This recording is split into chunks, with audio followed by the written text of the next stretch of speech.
Ha vaxtunda Yerusalim'da süme halluhuday kasavazkana. Am haq mihi ve Allah rigel alayditir.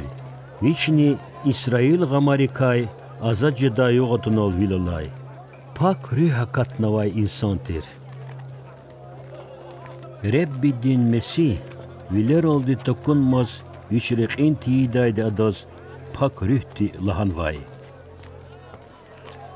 Sümehal rühtin eserdi Allah din kolizgana.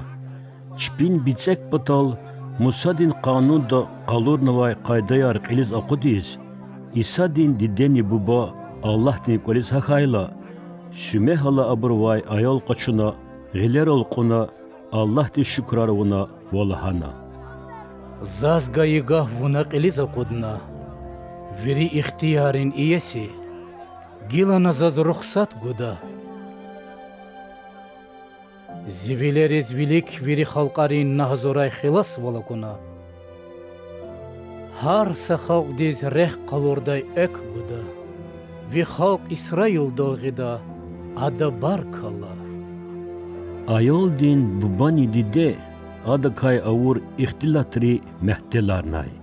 Sümehala aburuz khiyir dua avuna ayol din dide mayra mazlahana.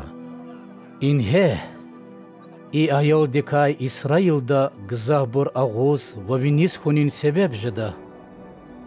Adakay Allah digan vay ama gzahburu kabul tiyida işara jada.